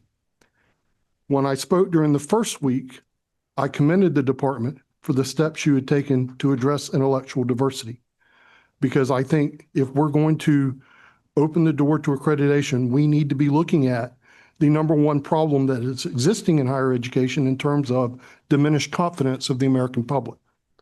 And when I come back and get what comes out of the caucus, it looks like intellectual diversity is gone and is contained within the definitions of academic freedom, which at best is in the preamble. This is a problem for me. If we leave without defining the expectation that our accreditors should require institutions to have some standards around intellectual diversity, then from my viewpoint, we have failed. And I'll just leave it at that. But I'm deeply concerned over the direction we've taken since yesterday. Thank you, Ray. Department, did you want to respond, or do you want me to move forward with cards? Yeah. We haven't, I'll state that in discussing the definition of academic freedom, our intent when we put it in was to clarify what we meant, and we went back and forth. Our commitment that accreditation requires and should prioritize intellectual diversity has not changed. That is a central tenet of the president's executive order, and it's something that we're here to implement. The fact that if we make concessions to try to move this forward with regard to accepting a view that some people felt that a definition of academic freedom within the regulation to illustrate what we meant didn't work. I mean, that's on us, and we'll hear you out more on that. But our commitment to intellectual diversity has not wavered one bit in any of the back and forth that we've had with the negotiators. Thank you, Jeff. Ray, do you have any brief follow-up before I move on? Yes, thank you. And I appreciate that. My concern is if we don't have it in the rules, it doesn't live beyond this administration. The second part is, I'll be very frank, I'm agnostic on academic freedom. I think what you've done on academic freedom is good. I support it. But in terms of intellectual diversity, I think it is much more important that we lay out to accreditors that it is expected of them that they're going to oversee a marketplace of ideas among the institutions they accredit. And if we don't do that, from my perspective, we have failed. And that's why I'm advocating so strongly on this point. Thank you. Yeah. And I will also point out that, within this issue of intellectual diversity, where you get to the discussion that we had just a little while ago with regard to the First Amendment, within First Amendment, there's a responsibility to, particularly for public institutions, on viewpoint neutrality. And I agree with you. That has been a problem. That is a problem. And it is something that we believe is going to be addressed in these because it's an essential part. We can't legislate results. We can't regulate results. I think we can put the infrastructure in place where we can hold accreditors accountable. Accreditors can hold institutions accountable. I think we have the tools, but I think you and I are probably very similar in terms of our viewpoints on this, and I think we have a very big hill to climb to address this issue. That's not to say we're tackling a lot of big hills. We're tackling college costs. We're tackling use of racial discrimination in admissions. So we're not averse to taking on big battles. We think that the tool, but I don't think anybody should expect that we can legislate the result. And so I hope that you'll work with us on this because it is a big hill to climb. Thank you. Thank you, Ray. Thank you, Jeff. Brian, you have the floor. Yeah, thanks. I'd like to look at Romanet 2 on the top of page 10. Is that within our range of where we're at? Yeah. Academic freedom and freedom of inquiry protections for faculty in teaching, scholarship, and research in the subject matter of a course and research within their academic discipline, including conditions under which a range of academic perspectives may be expressed and examined without adverse action. I don't quite understand the last part, based on lawful viewpoints unrelated to professional or academic competence. I kind of get lost there at the end. So what is it trying to accomplish? Because it could be examined without adverse action. The adverse action is based on lawful viewpoints, or it refers to something else? It's saying you can't take adverse action against them if they are expressing a lawful viewpoint while doing so, unless it is related to their professional or academic competence directly. Okay. So the viewpoints are an aside from that. Okay, that's what I thought. It might help to arrange that. So, I don't know. I think you could academic percentage based on lawful viewpoints unrelated to. Because it could still be related to a lawful viewpoint, so long as the professional or academic competence is drawn into question by said lawful viewpoint. So the two are connected. You might be expressing something that is a personal opinion that is itself lawful. However, it might call into question your academic or professional competence depending on the situation. So that's what that carves out. Okay. I would just like to also say that we would add at the end of this another language related to, and it would say unless the institution has a religious mission. So it would have a discussion about that. And this is essentially drawn straight from case law. So it's, you have the, and we had this in the definition, but which also reflected it. But essentially the concept here is that you have in your ability, in your role as a citizen, you have the ability to still have free speech in the general, but as you're in the context of employment, it's more restrictive. Yeah, this is, like Jeff said, drawn directly from case law, and it expresses basically your role in the workplace versus your role as a private person. Okay, thank you. Thank you all. I do want to acknowledge at this time that our alternate for public institutions of higher education, Luciano De Castro, is going to come to the table. Brian Kessler, you have the floor.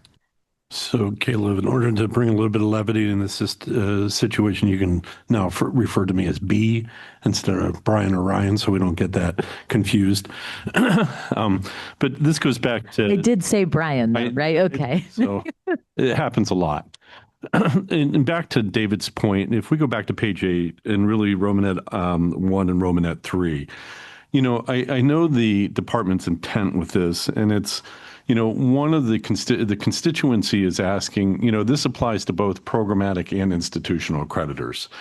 And so simply what we're looking at is the sufficient resource allocation. And so in terms of this, when we look at procedures, cost benefit analysis and things, you know, it's a facilities review, it's deferred maintenance review. We're not asking for the agency to hire a facilities consultant to go out and review this. It's just looking at how the institution actually applies this, the information that's given back to the agency, and that the agency is consistently reviewing this. Is that correct? Correct. And it's the weighing of factors, competing factors against one another. Thank you, Brian. Thank you, Jeff. Michael Shires, you have the floor. Thank you. I want to echo Ray's concerns about the disappearance of intellectual diversity from the language here. During the first session of these negotiations, I spent a little bit of time talking about how part of what the taxpayers are investing in when they invest in higher education is this idea of hardening their students to the abilities to interact with others and have conversations. And that cannot happen without intellectual diversity. And it's an essential, critical part of quality. And the entire reason for this process, Congress's intent in setting up the gates for Title IV and making accreditors part of it, was to ensure that quality. And it's a fundamental piece of the quality that we have decent evidence has eroded in our institutions. And so I think it is worthy of its own point somewhere in this document.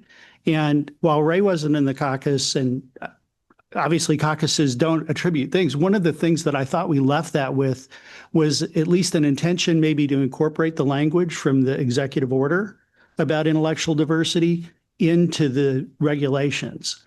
And the academic freedom part would go to the preamble, but that piece would remain in the regulations. And just as a suggestion, one place that you could possibly insert it in this neighborhood would be on page 13, where we have, I think it's 13, where we have letter D. You could either add it to D or create an E after that inserts some version of that language from the executive order, because I think this is an essential priority for what we're trying to do here. And, just like we're worried about research integrity and these other trends that are shaping it, the decline in intellectual diversity on campus really has eroded the quality of our public education system, or our higher education system, sorry. Yeah, and the executive order talks about the importance of institutional support and prioritization of intellectual diversity as part of what's needed for faculty. So I think we are supportive of that. Again, to my point to Ray, I think we're in agreement on where we want to go. The how we get there and how we legislate that is, but I do think we want to make sure that the faculty standards support, and if that needs to be made clear, we're willing to have some more conversation on that. But we want to make sure that that everything that's being done in terms of the examination of faculty is looking at it through the prism of the prioritization and the level of institutional support for intellectual diversity. So I think it's a critical part, and it's as critical as what are the degree requirements for faculty, and what are the research expectations for faculty. Any follow-up, Michael? I appreciate that, and I welcome, I guess, more specific language that actually. This was the reason for my question earlier about preamble. I mean, it needs to be part of the regulation, I think, in this case. Thank you. It should go without saying that we're going to have a very full-throated preamble in terms of the support for this, and where we think in laying out the administration's expectations and provisions on how this is carried out. But again, as we get down to the wire on this, if we can add language which emphasizes those particular points that we're talking about here, we're more than willing to add some additional language. But I just want to sort of temper everybody's expectations. We cannot necessarily regulate the result, but we can certainly point people in the right direction and put as much priority and emphasis as we can possibly do here. Briefly, Michael, before I move on. Yeah, that's greatly appreciated. And I think there was significant support around that. Thank you. Thank you, Michael. Thank you, Jeff. I'm going to continue to work through the cards. I would call attention to we're about 15 minutes from the hour. So department, if there is something very specific you want to hear on in the next 15 minutes, please don't hesitate to let me know. Okay, Jennifer, you have the floor next. Yeah, so a couple different things. Starting on the page 9, section 5, when I'm looking at like when it says, and again, this is on partially probably on me on the proposal and just moving around, but when applying for its standards, and I mentioned already the faculty, as I look at the subsections, the expectations, I'm not sure that they fully relate anymore to as much to student support services and recruiting. So I would just ask the department to consider whether these sections really belong back up in the faculty piece, which just starts on page 3, which segues me to Ray and Michael, because I was the one who said I'd be fine, and in fact support, because I did note that intellectual diversity is not really that present. I think it's sort of referenced where Ryan brought up, but not explicitly. And so I would support a provision. I would not support it where Michael put it, but I would support it under 3 with faculty, under faculty criteria. And I would totally lift from the EO and say, I mean, it needs some modification, but maintains policies that require, and then you could literally go verbatim, requires that institutions support and appropriately, or have policies or something that support and appropriately prioritize intellectual diversity amongst faculty in order to advance academic freedom, intellectual inquiry, and student learning. I'm not asking you to necessarily rehash everything you just said, Jeff. I just wanted it on the record because of the whole discussion yesterday, just to be on record outside the caucus that I would support. I'm the one who said it.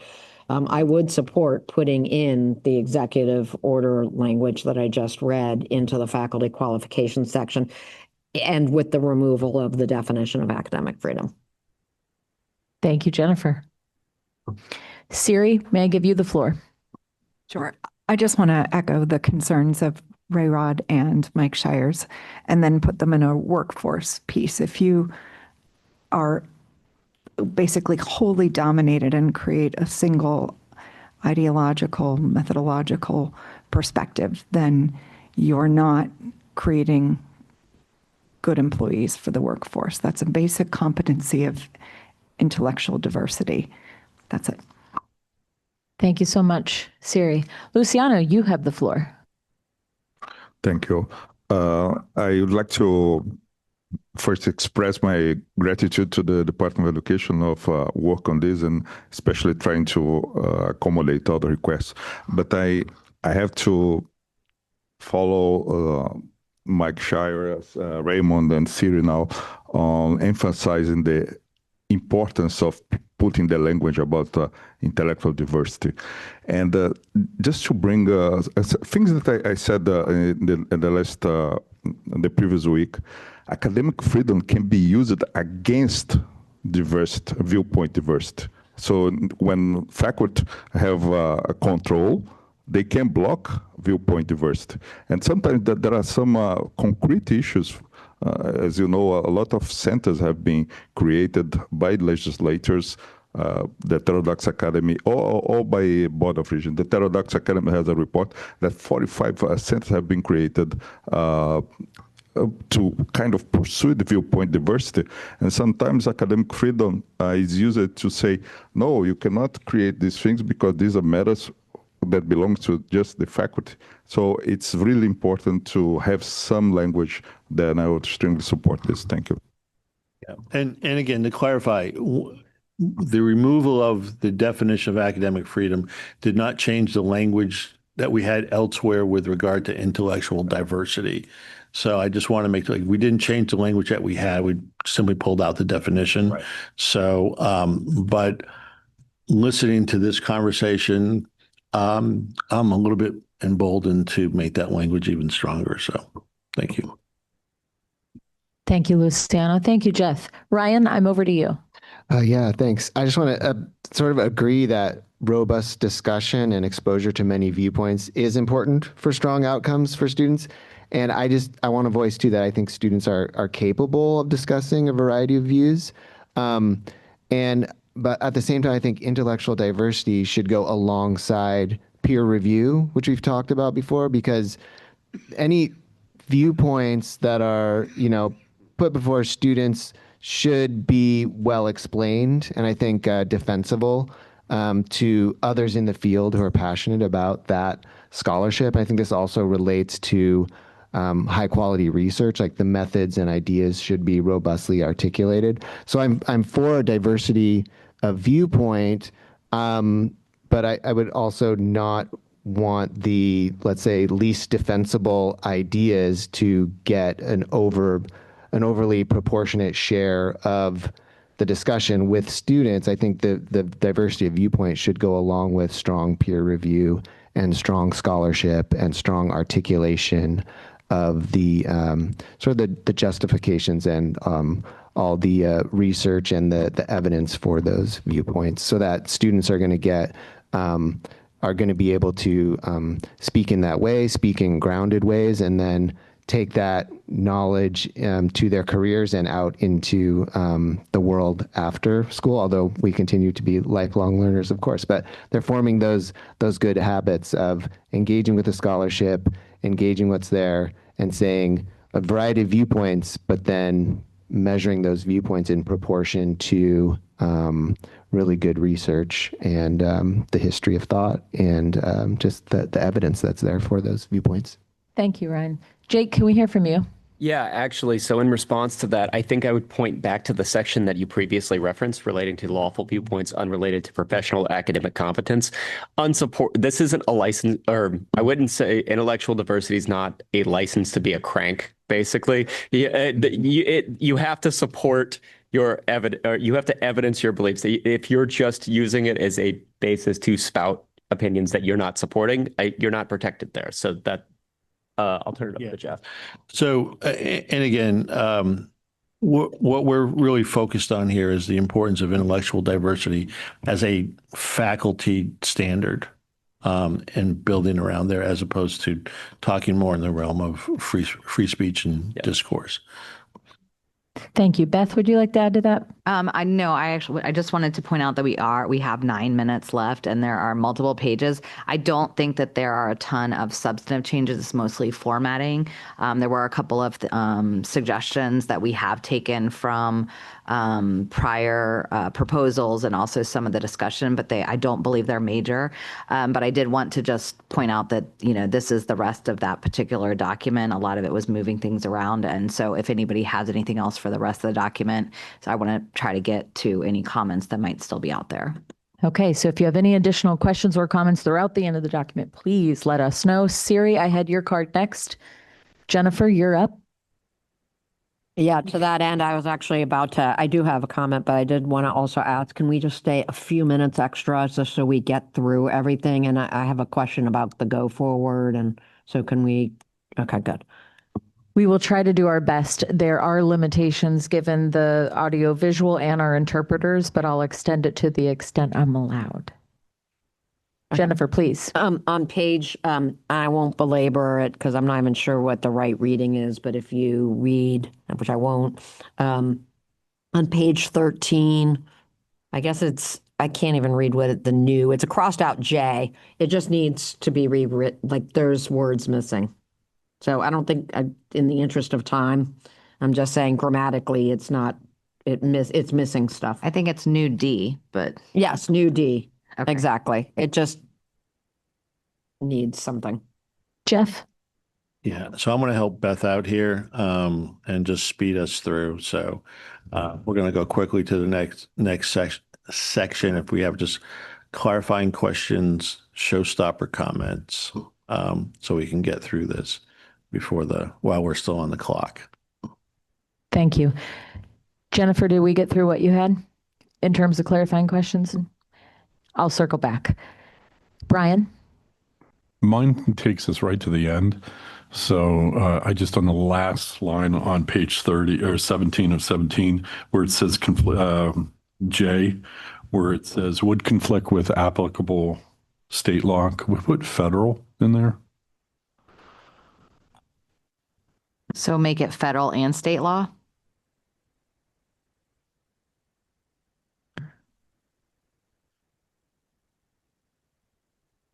We'll take a look at that. I mean, there was obviously a reason why federal wasn't put in there, so we'll have some discussion.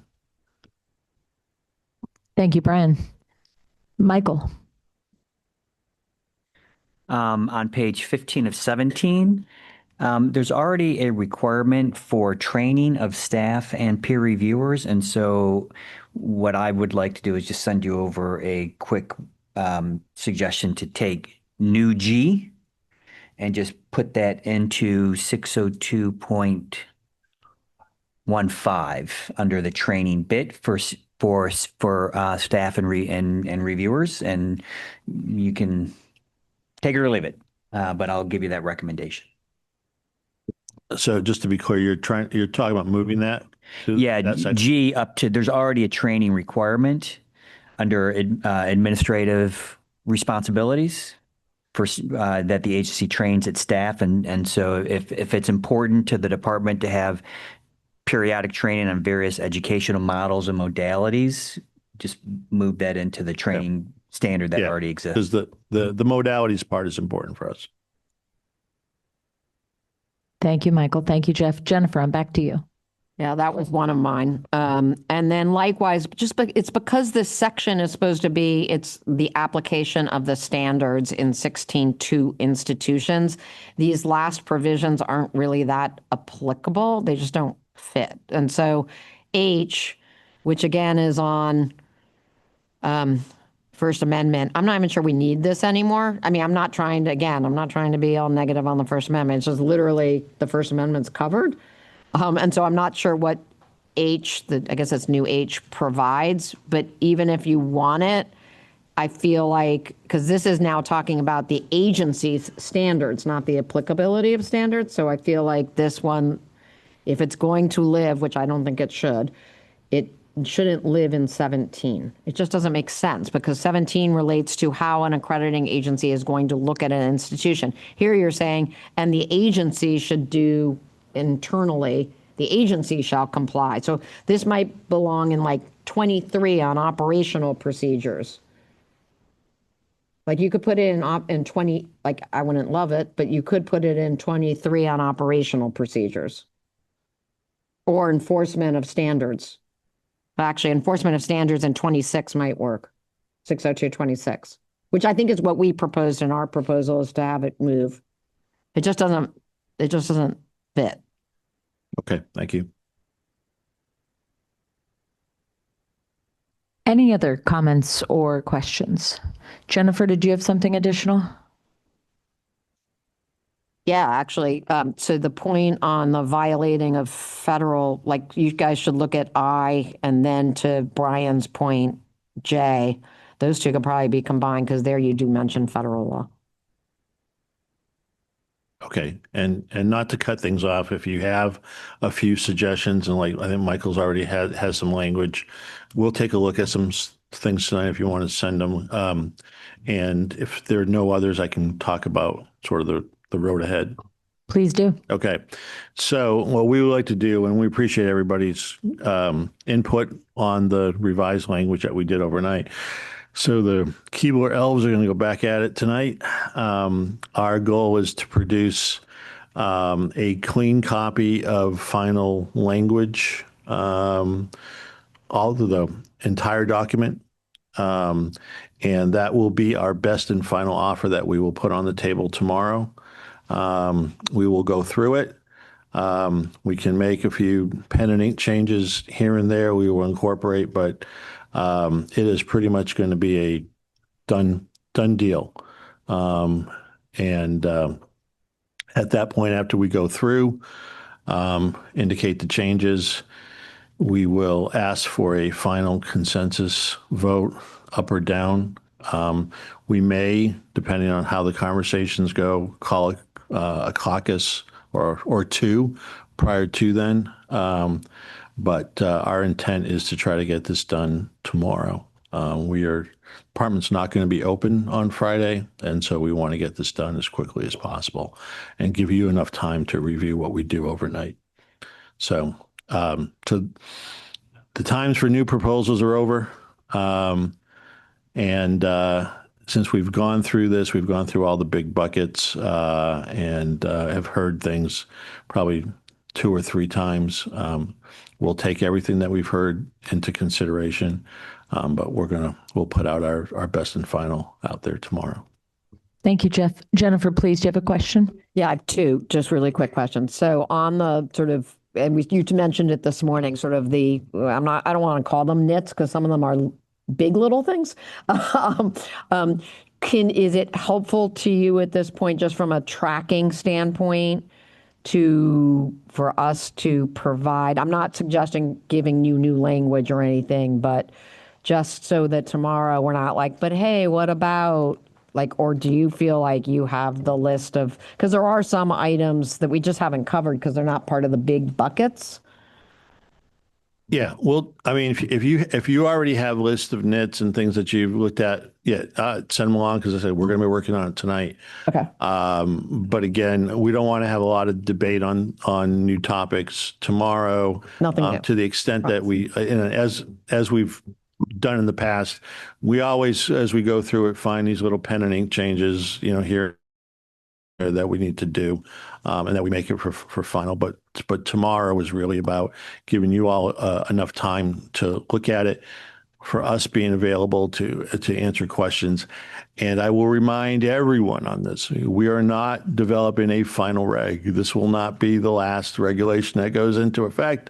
There will be a notice of proposed rulemaking, and then there will also be a final reg after that. So, and that's going to take place over the next several months. And just my second question is, tomorrow you're building in time, so like at least like 45 minutes or an hour for us to review the 173 pages? Yes. Before we vote? Yeah.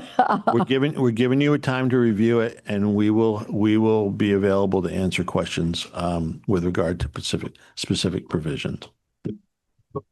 Ryan, please. Well, the student group was going to call a caucus today, but there wasn't time. Will there be any time tomorrow possibly to call a caucus?